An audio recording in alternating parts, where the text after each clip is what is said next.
అండి, బ్యాక్ పార్ట్ని ఈజీగా ఎలా కట్ చేసుకోవాలో చెప్తాను చూడండి. ముందుగా అయితే ఒక 1/2 ఇంచ్ ఇటు సైడ్ వదిలేసుకొని స్ట్రైట్ లైన్ వేసుకోండి. ఇటు కూడా 1/2 ఇంచ్ వదిలేసుకోండి.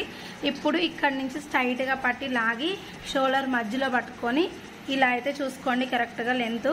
ఆ తర్వాత మనకి లెంత్ వచ్చేసింది కదండి, ఇక్కడ వచ్చేసి లూజ్ చూసుకోండి. ఇటు సైడ్ ఖర్చు ఉంటుంది కదా, ఆ ఖర్చు దగ్గర పట్టుకొని లాగి ఇక్కడ చూసి ఇక్కడికి ఒక డాట్ పెట్టుకోండి. ఈ డాట్స్ కోసం 1/2 ఇంచ్ ఖర్చు వదులుకోండి. ఇది వచ్చేసి ఖర్చు కోసం.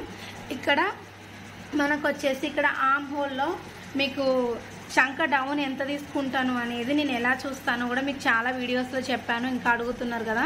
ఇక్కడ నుంచి ఈ షోల్డర్ పార్ట్ ఉంటుంది కదండి, ఇగో ఇలా పట్టుకొని ఇక్కడ చూసుకుంటాను. దీనికి 9 వచ్చింది. 9 వచ్చింది కాబట్టి ఇక్కడ నేను 6 పెట్టుకుంటానండి. 6 పెట్టుకొని ఇక్కడ వచ్చేసి 1.5 పెట్టుకొని ఇక్కడ రౌండ్ తిప్పుకుంటాను. చిన్న రౌండ్ తీసేసుకొని ఇక్కడ కలిపేస్తాను. 2 ఇంచెస్ ఖర్చు కోసం.